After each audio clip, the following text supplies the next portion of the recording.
What's up, everybody? Ryan Mandley here, and I'm sitting with my host, Jack Nikaza. How's it going, Jack? Very good. How are you? Very good as well. It's a great day, and we have somebody really exciting in the house, Wendy Ortiz. And first, we'd like to give a big shout out to Gallon Gear. Gallon Gear is the original Gallon Gear neoprene fitness cover. So these go over a gallon or half gallon of water. This is a half gallon size. As you can see, it holds your keys right here. It has your phone right here. You can text and change songs. And it has a little pocket to throw your cash, gum, ID, whatever you want. If you're into fitness and hydration, this is the ultimate accessory. We're broadcasting live from here in Tempe, Arizona. Go ahead and check them out at gallongear.com, or you can follow them on Instagram at gallongear. They have a lot of really cool different stuff and colors. So just to get that out of the way real quick. So kind of use the Gallon Gear every day, huh? Every day, right? Yeah, definitely. Totally. I've got a half gallon. Yes. You got a half gallon.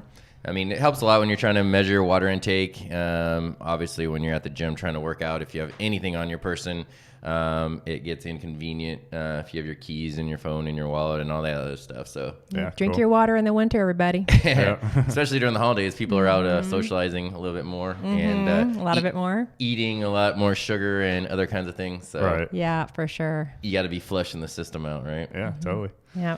All right, guys. So Wendy Ortiz. Wendy Ortiz is, what is that, French?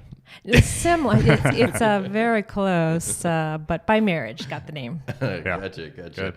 So Wendy Ortiz, we're lucky to have her today. I've known this lady for a long time. She is an amazing realtor.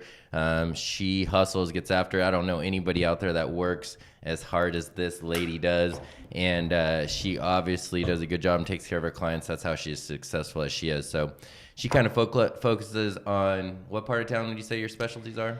Well, I suppose that's a double answer. I would say anywhere, but I mostly try to focus on north of the 101. But where my clients go is where I'm happy to help whatever they need. Yeah, you're kind of all over the place. Metro, Phoenix, Scottsdale. And I kind of say from condos to castles. Sometimes people go, oh, you only do luxury. If you guys do happen to look me up, it's not just luxury, it's everything. So speaking of look you up, how would someone look you up if they're listening right now? So on Facebook, it'd be Wendy Nelson Ortiz. And then on Instagram, it's Wendy _O_AZ. And then I'm all over social media. So just Google me. There you go. And you're actually one of the few realtors that are born and raised in Arizona. Is that correct? Not totally. I moved here in 73 and there was still cowboys and Indians, seriously, back then. That's right. So you actually have a lot of the history piece on the houses that you're selling, the neighborhoods that you're in, and you have some personal stories that I've heard about here and there. Yes, watching the valley grow as we're actually sitting here as well. So watching the valley grow then and even now has been really quite astronomical.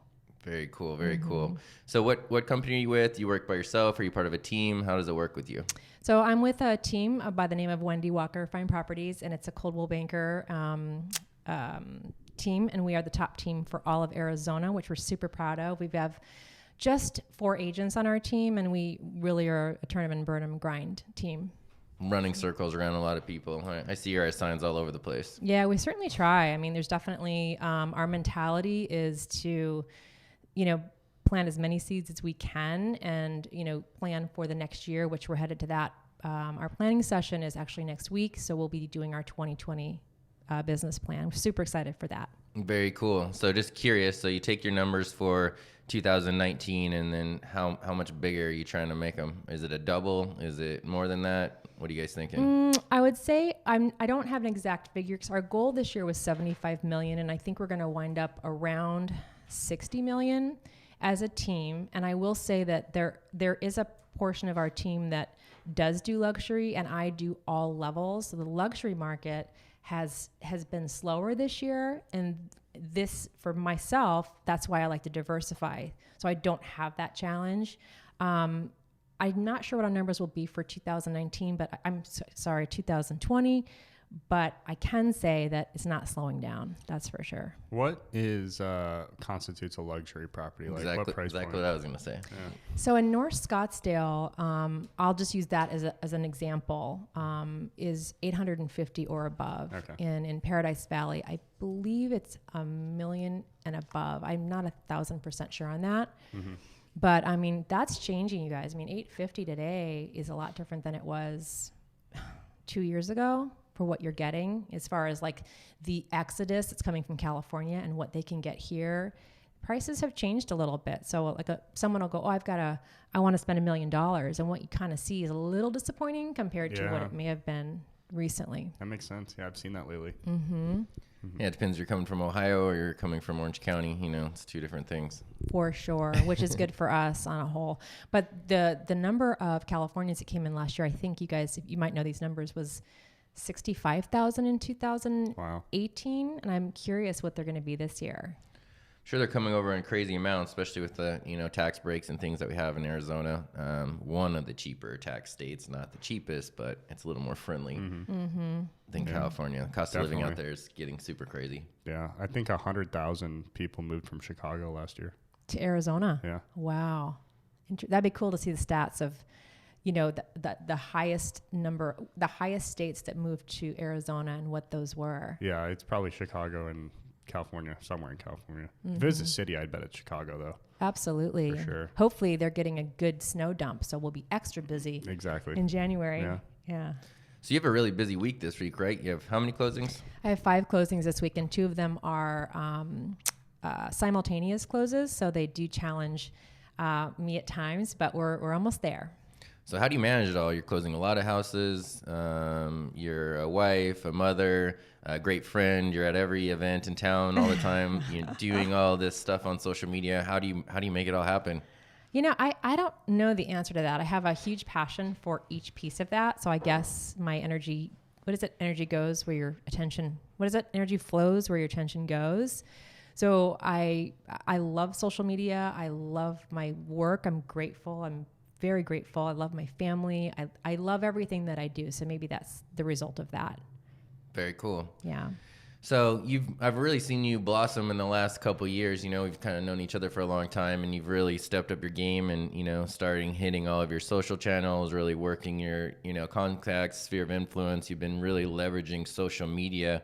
What do you think you're doing on social media, or what's been the big, kind of difference in the last couple of years where you're getting a lot of these referrals and the response from the things that you're doing?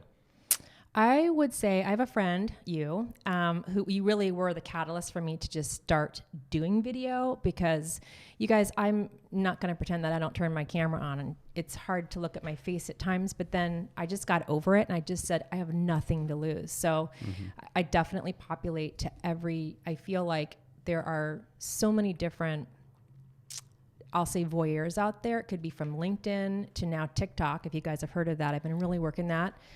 My kids make fun of me. I don't care, but I feel like what do I have to lose? It is free advertising. Simply, it's free. And if you guys as salespeople, if you're even listening to this, if you're not doing it, I encourage you to try it. What do you have to lose? So what are you doing on TikTok? I'm experimenting. It's definitely a different platform and algorithm. And I was listening to a podcast this morning. Which one?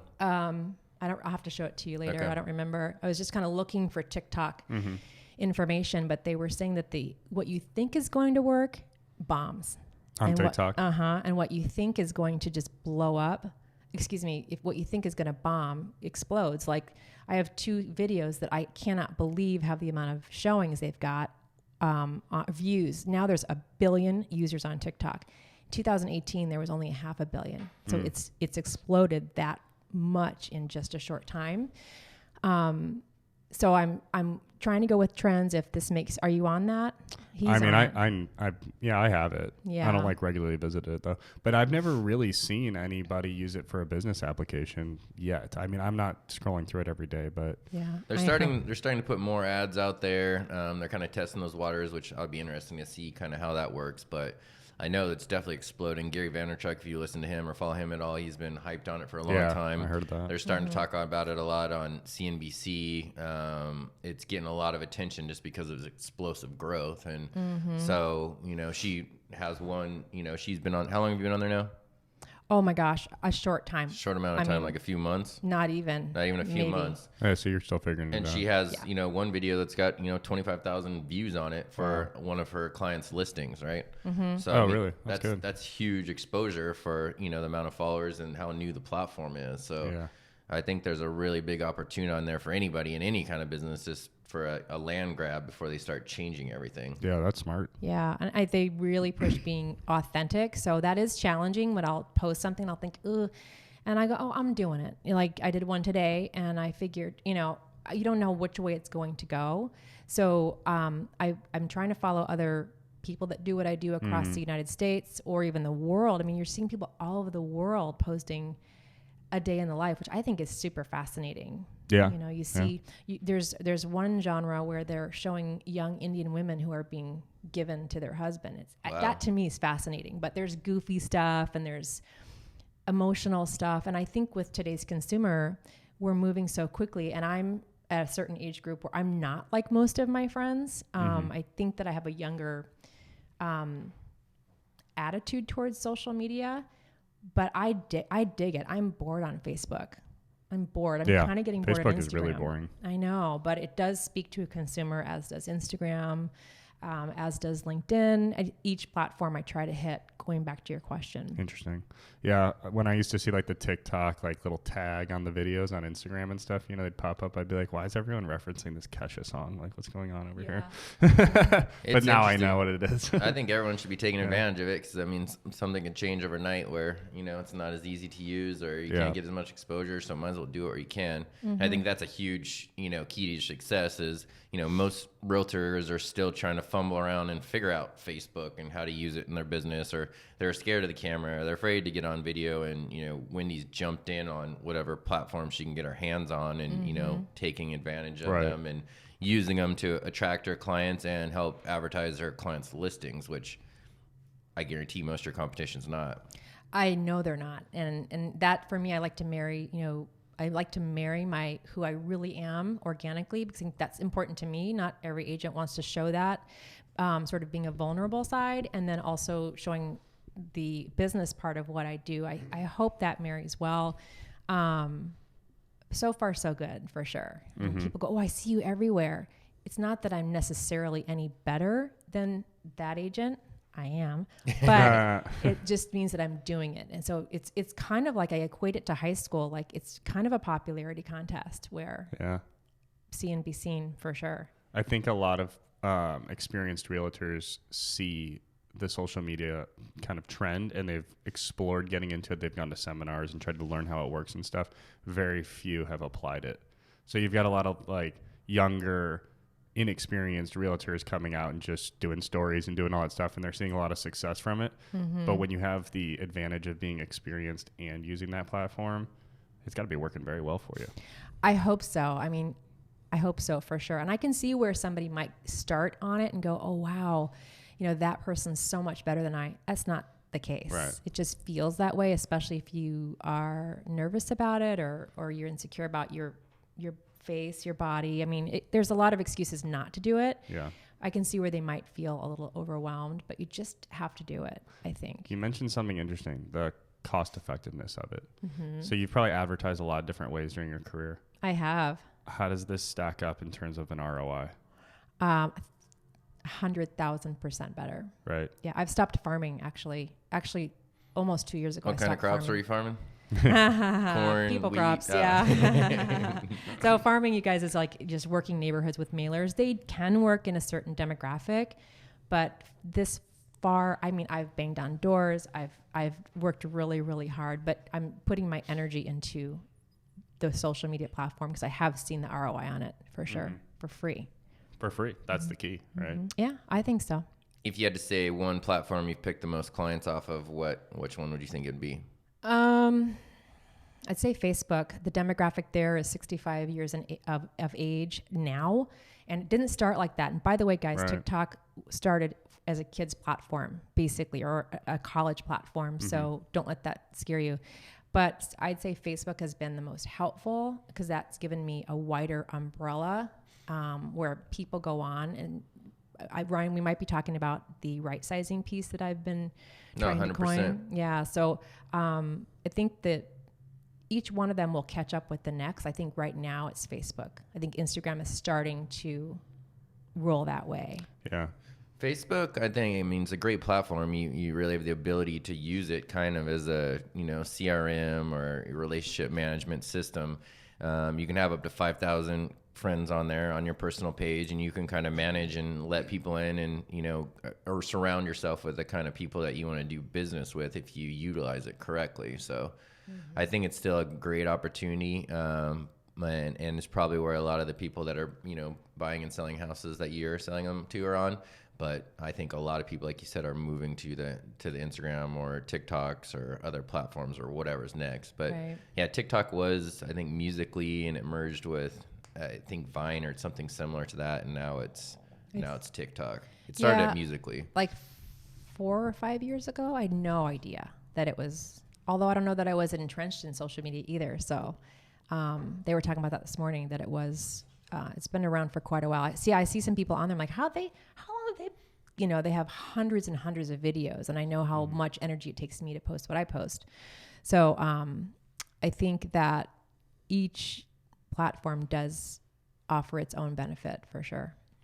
You mentioned an interesting word, rightsizing. I know that you've been in some recent, magazine publications and some other things. So congratulations on that. Thank you. Very cool. So South Scottsdale or So Scottsdale? So Scottsdale, actually twice. Wow. And, but showcasing different pieces of my business. But I'm excited. That was super cool. I still don't have an autographed copy. So all right. Is it in the mail? Yeah, it's on the way. Perfect. Yeah. So rightsizing, what does that mean? So rightsizing is a phrase that I suppose I'll say I did not come up with, but I would like to say I did. So downsizing is something that we're starting to hear a lot of buzz about.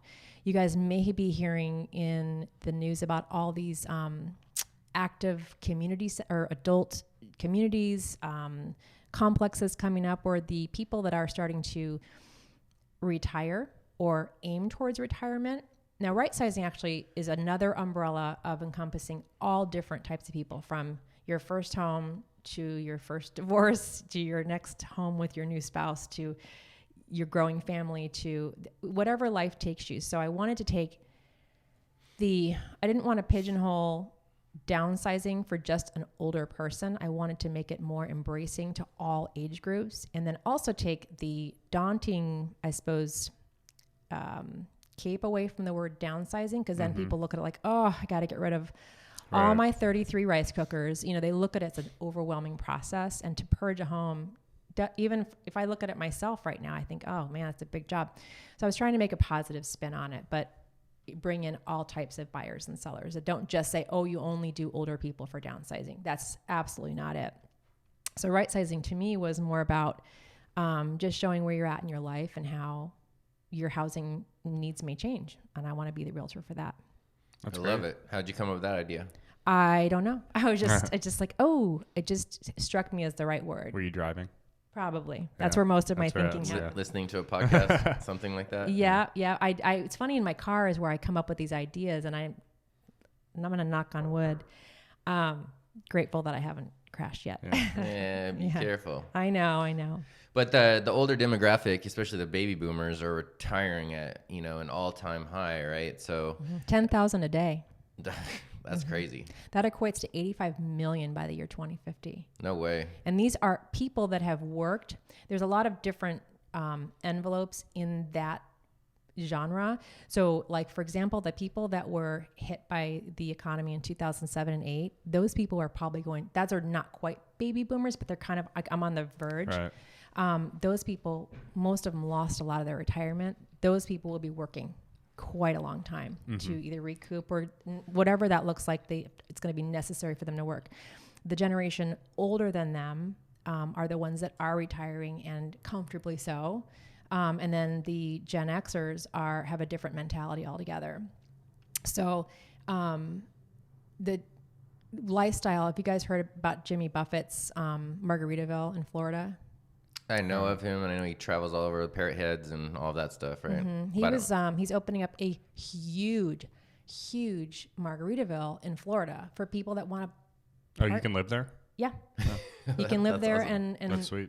party and what it's going to I'd be. retire there. Yeah. I mean, seems like it would be nice. fun. Yeah. But he doesn't see retirement as dodling and, Right. you know, sitting on your rocking chair. Yeah, and sucking at golf. Yeah. I think a lot of people do at all ages. Yeah. But, so I think it's, he's a genius in the concept. And I think we're going to see more and more of that. Right. Sounds to me like, the right sizing is more tailored towards people who are also currently working too, though, right? Absolutely. That's kind of the difference, huh? Absolutely. I mean, there's no one definition of who could right size. Yeah. Right. So people who are 30, 40, like right size. Sounds like the efficiency of home ownership. I think so. Let your home ownership work for you. Like, I'll use my mom as an example. She's older, but she's hanging on to her house, but she's working to live instead of living to work. Right. Right. That makes sense. Yeah. Like, so I want it to be where, you know, you can totally enjoy. And they're talking a lot about how the Gen Xers don't want houses. I'm sorry, the millennials don't want houses. I don't agree with that. I think as soon as they fall in love and want a baby, they're buying a house. They definitely want a house. Yeah. Yeah, I agree. Yeah, the apartment lifestyle of, you know, kids partying and being noisy and, you know, knocking on your door drunk and thinking they're in the wrong apartment when you have a little baby, you know, that you finally got to sleep after trying all night. It's not an appealing situation, I wouldn't think. Yeah. Or the space. I Yeah. mean, you know, that's another thing too. And rents are on the rise like crazy, so, I mean, it makes a It's lot more sense insane. to buy a house these days than to rent. So. Yeah. I've got two examples. Is I have a family from California that wanted to spend, speaking of crazy rents, this is a whole nother probably podcast, but they wanted to spend $6,500 a month. And we probably looked at 10, well, maybe 12 places. None of them were nice. That's a lie. One or two were nice. $6,500, yeah. We got declined for 5 applications because she had surgery last year and had a reaction, and her credit went down to 650. Oh, God. No way. That's ridiculous. That was it. So Yeah. she's like, she gave up. She gave up. And it was not even that they were trying to even rent anything that great for that kind of money. So and then I have another, a millennial who is wanting to rent. And I said, you are an attorney. You are smarter than that. Well, and you're smarter than that. I mean, you're going to be paying more than double for rent than you'd be paying in a mortgage. Right. And so Exactly. To show It's like, what do you think? Yeah. I mean, you can attest to this. I mean, if you can afford a simple, 5% down payment on most houses, you could get something for $250, buy it, and your mortgage might be less than the rent in a comparable unit. Well, we could explore that though, because think You about know? Phoenix right now. What you can get for $250 doesn't carry a pretty good HOA. Yeah, That's something to think about. Like, that's true. I can see where they look at someone who's in that price point might look at that and go, well, for $250 I can get this, luxurious gym and everything done and paid for rent. Right. That's true. But you don't own it. But you don't own it. That's the thing. You're That's right. burning money every month instead of actually putting it in technically a savings account. Building your wealth. Right. And I think most people, at least in the younger generation, because there's so much information available about finance now on YouTube and all that stuff, they're figuring out how to not burn cash at an alarming rate and give it to the guy who bought the house and wants to rent it to you. And I think home ownership is probably in the forefront of what people are trying to control costs on now. So when you mention right sizing, it's like people who are 20 years old are trying to figure out how to right size. Right. They're like not trying to burn their money. But it's a surprising piece of that puzzle, because I see these young people that are entrepreneurial mindset, with all the Gary V's and all the things that are happening about, becoming a millionaire by the age of 30, but then they're renting. That to me just is not wise. Yeah, it's true. What do you think about that? These young guys just... I mean, I think they just don't want to be tied down. They have a fear of if they purchase something, they're going to be locked in for a long amount of time. They can't just hop around and take off and, work out of their Starbucks and, that whole mindset of not want to commit to anything. which, depending on the economy and things, I don't know how long that's going to continue for. Right. But as they do get a little bit older, as Wendy mentioned, once they fall in love and start having kids, I think that mindset will, kind of change. But there is something to be said about not being really tied down or having any kind of responsibility. And some people want to grow up and just do that as long as they possibly can, which good for them, right? Sure. But there is that full lock and leave availability. So you're talking about that. I envision some really easy lock and leaves for that. But, that's just, I think, the perception of maybe the older people ahead of them. Right. Maybe not. Yeah. There's this obsession in business lately. It's always been an obsession, but it's really prevalent now with all the information out there, and it's just cash flow. And that may be one reason why people are renting is they see, look, if I don't have to come out of pocket for a down payment and all that stuff, then I can invest in these other cash flow assets, and everything is so available to you. You can go into TD Ameritrade and put $5,000 in there and be purchasing assets of all sorts, and so you couldn't do that 15 years ago. That's a great point. That is a great point. Do you guys know the name of that? I couldn't think of the name of it yesterday, but the block share, is that right? Blockchain? No, block share. It's a similar. I haven't heard it. Okay. Well, maybe we'll talk about it another day, but kind of a cool concept. Well, what is it? If it's the right word. So what they're doing is, and correct me if you guys know something different, but there's some investors here in Phoenix as an example, and they're doing it in New York on a much larger scale, but they'll take regular people, $1,000, block. Anyway, I'll get the name as soon as I hit the sack tonight. So they'll buy a complex. Let's say, think of like downtown Phoenix, and let's say that it's run down. Let's say it's $600,000. They'll get regular people in. Each person can give as little as $1,000, $5,000, and they'll all buy it together. And then they'll refurbish it, and then they'll sell it. Oh, and so what I understand is, and I don't know if this number is right, because 3 years sounds really long to me as far as that process, but that if you give $1,000, the return is $1,600. Oh, wow. So where you can grow significant. $1,000 in 36 months, if that's in fact what I heard correctly. And whoever's listening may know the name of it, but it's kind of a cool, and they're doing it in New York, where these multi million and billion dollar buildings, they're doing something like that. Yeah, I mean, Grant Cardone's doing something similar with Cardone Capital. He's been raising tons of money to purchase these big apartment complexes. And, he's always preaching on how to buy multifamily and how to, make money off of it and cash flow and have passive income and all that stuff. And, people are kind of fumbling all over it and messing it up. So I think he's just like, hey, man, just give me the money. I'll do it all. I'll manage it all for you.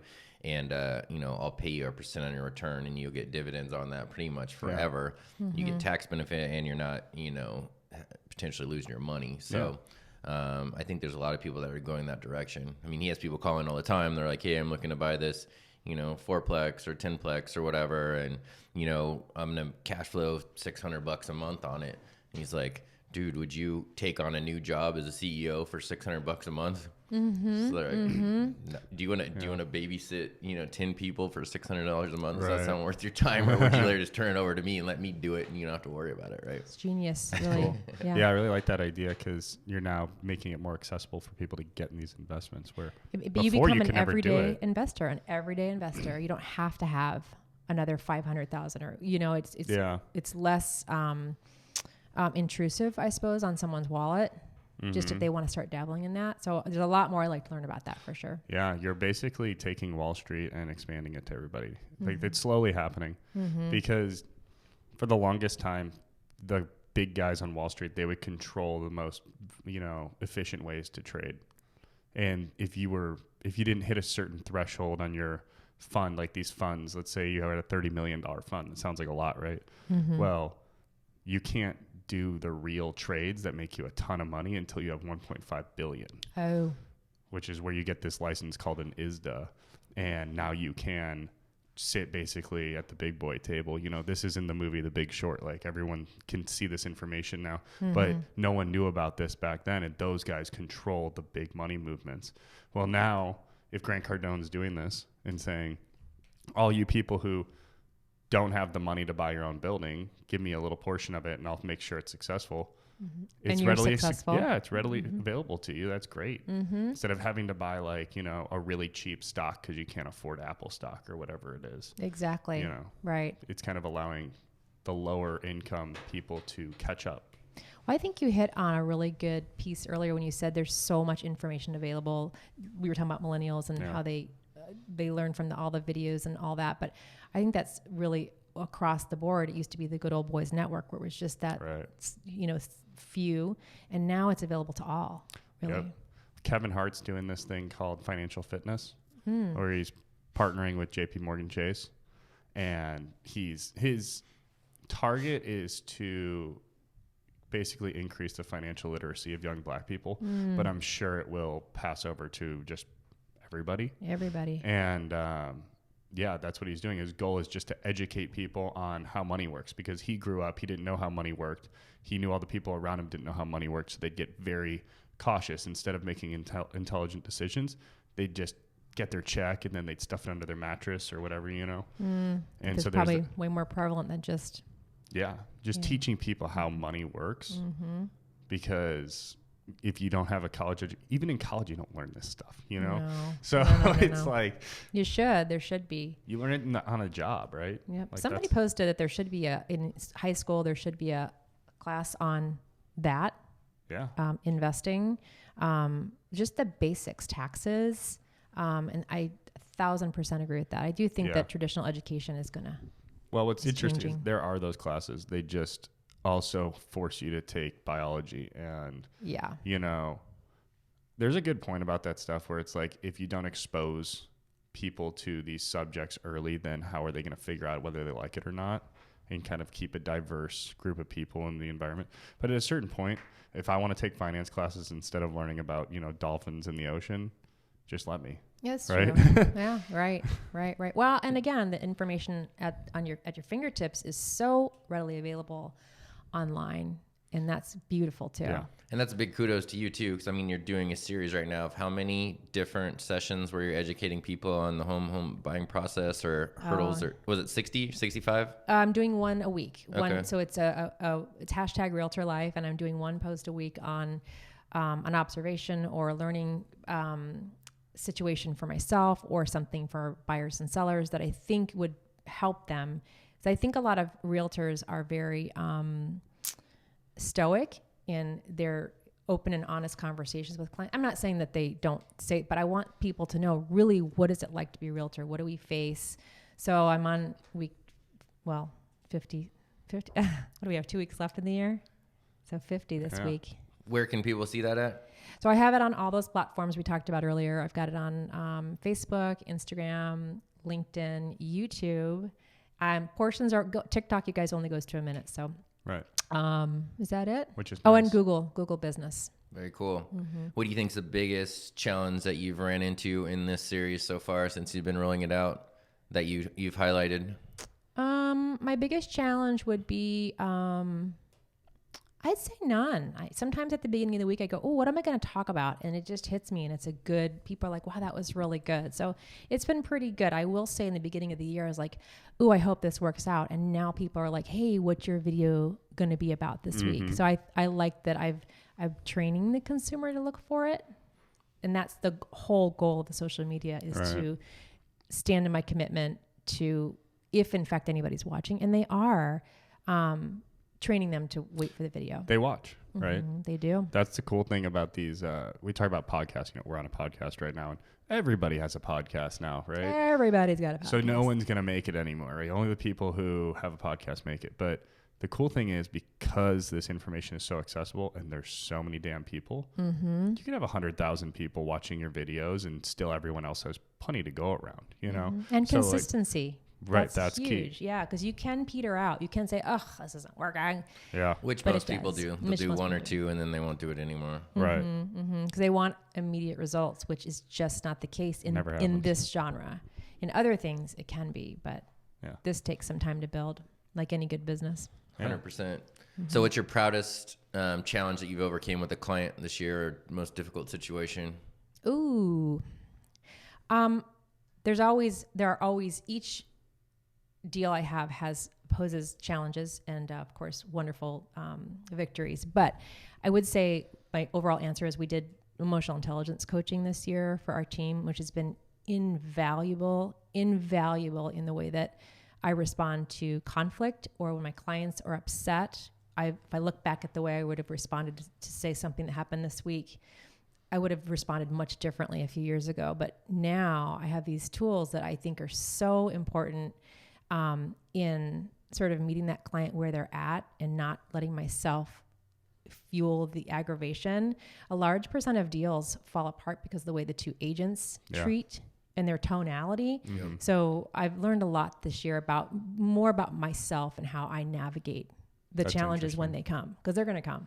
That's huge. I don't understand when two realtors get into a pissing match with each other. They're both, should be on the same page trying to help both clients accomplish the goal of buying and selling their house. No one gets paid until it closes, right? No. It's all fear-based. When people respond negatively, it's usually based in fear. What's the basis of this training? Just a quick nickel tour would be like when you're meeting somebody at a, I can't think of the word. Give me a second. A state. Let's just use anger for argument. If you meet somebody, they come to you in the door angry, and you kind of meet them with your anxiety at the same level, then nothing good comes of that. But if you can bring yourself, like if you see somebody that's upset, angry, whatever, they've got elevated emotions that are negative, you can keep yourself at a calm space, keeping your heart rate at a level of calm. It's a scientific piece, but they're saying that like 7% of what we say is what we hear, and 23% is tonality. Mm-hmm. When we're in relationships and your spouse or your boyfriend or girlfriend can say, what was that? But tonality is a huge piece of that. But 70% is electricity between humans. You can walk into a room and go, I don't like that person, and whatever, or I don't like the way they feel. There's a lot of tonality in, electricity, tonality, and what we hear. And those three pieces, if you can marry those in a way where they're heading in a good direction, then you're headed for success with that. Mm-hmm. That's just a small idea of it. So Tiger Woods, I've posted this before. Tiger Woods hired his own emotional intelligence coach, and he came back with a vengeance this year. Oh yeah. One totally did. Yeah. No, that's awesome. Any golfers in the room? Yeah. We all did. Where do you do this training? So we have these gals, Ray Wilson and Bethany Orrick are out of Las Vegas, and they fly in once a quarter. We won't be doing that next year because we've definitely completed the training, but we will continue to build our knowledge base on it. Right. But we did it once a quarter this year, and it would be a full day training. I've attended these twice. I did a podcast with a loan officer named Justin Haynes. You know him? Yep. Yeah. Hippie guy, right? Mm-hmm. Well, him and this other guy. Which is what a lot of people would associate this type of stuff, right? Sure. He's partners with this other guy, Justin, who owns Libertas Real Estate. And they do these things called Agent Evolution every month. And it's this training. It's like, it's not about, marketing tactics and this type of thing. It's like, who's going to show up to that meeting? How are you going to interact with that type of person? How are you going to deal with the conflict? And it's pretty interesting, honestly. It is. It's like one of those vulnerable meetings where you talk and stuff. They don't force you to talk, but like if you choose to, it's interesting though. Most people that don't, when I know Ryan, I think I sent him a video originally when we did the first training, and I'm sure because it didn't make sense, but everything we say and do has an electricity to it. So between the ages of 0 and 7, when you're a child, is when everything we believe is instilled. So going back to that tonality, or when you respond to someone, I think it's like programming. Very much so. Yeah, makes sense. Very much so, and how you respond. So is there anything that you constantly are reminding yourself when you get in those situations to reflect back on that training, just to be like, all right, take a deep breath, remember what I know, and then go forward? How do you do that? Yeah, I mean, that's actually a great question, because I'm a huge dislike of conflict. So when there's conflict around me, my heart definitely goes up. So I take a minute and just recognize it's not necessarily about me at that moment. It's about the problem, and then what's the solution? I think every problem has a solution. It's how people respond. So when you deal with like a really kind of aggressive opposing realtor, somebody who's saying, no, we won't do it if this, and this don't happen, like it kind of just, it stresses you out, but now you have a way of dealing with it? Yes. And I was thinking in my head more about like clients that are really angry or. Yeah, that happens all the time. Yeah. But I know that when an agent comes at me with that kind of attitude, I know where it's coming from. It's probably coming from their fear of not getting their commission. Right. You know, I know where that's coming from. So I just try to bring myself down. I had one recently. I think, the agent I was telling you about, and I said, I'd really appreciate if every time I call you, you not bark at me. And he cooled it, but that would have really affected me in the past. It would have really affected me because I'm just sensitive. How would you have responded to that? Back then, I would have probably hung up and felt bad for days and wondered what I did wrong. And I don't know if that's being female or just my automatic response, but I knew, and I know I'm doing my best, so I don't need to feel like that. Mm-hmm. Cool. Very cool. Yeah. That's good stuff. Good Thank insight. You. Thank you. So some crazy person wants to get into this business as a realtor. Is there any advice that you have for them? Yeah, lots of advice, but I would say you have to look at it like you are building a business. You are literally opening up your front doors to start a business. So if you look at it like just grit and tenacity forever, but mostly that first 18 months, look at it like you're not just going to open your doors and have gobs and gobs of people throw business at you. You're just not. And just know that it's going to take a lot of hard work and consistency. For sure. How about, in real estate and lending and all that stuff, you work as hard as you want to work. So what about, like kind of a balance to it? Like if you're young and it's not guaranteed you're going to get commission next month, you're probably sitting around on your couch at 7:00 at night wondering, what the hell can I do next to get more clients and stuff? Where would you say, is there a cutoff point, or should you always just be pushing forward and looking for that next move? I'm the wrong person to ask. I probably work a little too hard, but that's just how I roll. I think if you are sitting on the couch and thinking that, you're in the wrong business. Right. That's just the way that I feel. What we do, what lenders do, and what realtors do is you've got to constantly have that pipeline filled up. I mean, because you're only as popular as today's sale. Yep. It's the bottom line. Right. And it takes one, we all know that the consumer is fearful of the end of the world. It's not happening like that. But in our industry, we've got to keep it rolling, got to keep the foot in the gas, or you will slow, period.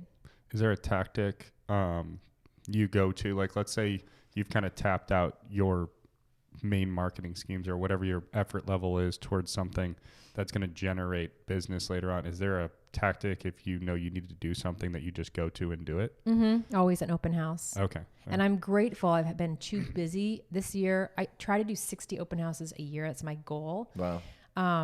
This year I might have done, which I'm been too busy to do, but I might have done 6. Okay. Yeah. Nice. So it's a double-edged sword because I say to myself, oh man, I should be sitting opens to get that. Because most buyers are 6 months to 2 years out. Yep. So I say to that's what I start thinking like, so my foot is never off gas for that reason. Interesting. Yeah. Very, very cool. Yeah. Well, this has been great. Thank you. Anything you want to leave us with, Wendy? I mean, this has been awesome. You shared a lot of information with us. You shared your right-sizing piece. You're helping a lot of people in different demographics take advantage or right-size into the home that they need to be in.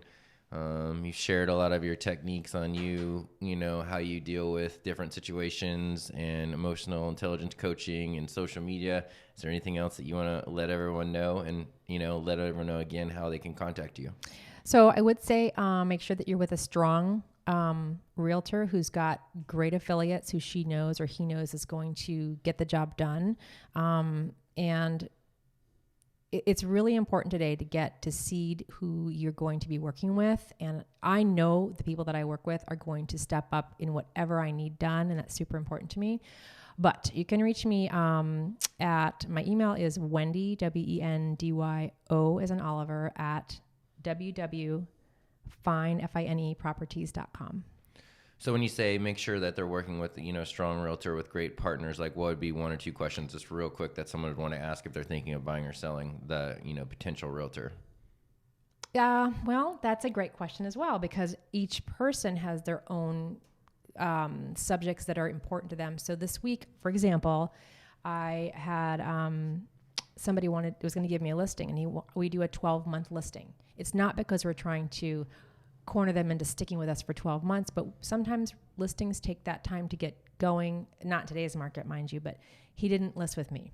So I think each consumer is going to have what's important to them, and navigating that's probably a different answer each time. All I can do is work with people that I suppose want to work with me, that works out right, for everybody in the end. For sure. So if he feels cornered into 12 months, he'll just be challenged all the way through. Right. Definitely. But things like experience, reviews, amount of homes that you're selling, do you work with a team or not, availability, those would be some big questions that they'd probably want to ask, right? Yeah, I think so. I mean, there are some teams out there that do as a main person, and then they give it to a newer agent to sort of figure out, field it. And I think that's challenging. I'd find out what the team dynamics really are, and make sure that you are getting what you're signing up for as a seller or buyer. Very cool. Cool.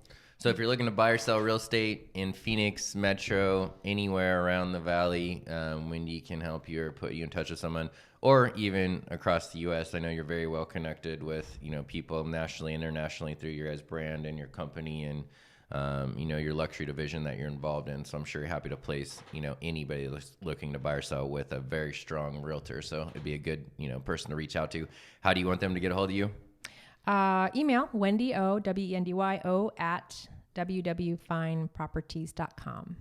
Wendy O. Yep. Wendy Wendy O. O. I like it. Very cool. Thanks, gentlemen. Well, again, Ryan Mandley. You guys can follow me at Ryan Mandley, RyanMandley, on Instagram, or just Ryan Mandley on Facebook. And Jack, how can they get a hold of you? Jack, just shoot me a text, 602-402-1290, and we do loans. He does loans. Pick somebody. I do real estate. Pick she me. does real estate. Uh-huh. There you go. And Yep. we can help you. Thanks, guys. Anything else you guys want to hear about or someone you want us to bring on the show, definitely reach out and let us know, and we're happy to. Okay. Thank Thanks. you. Yeah.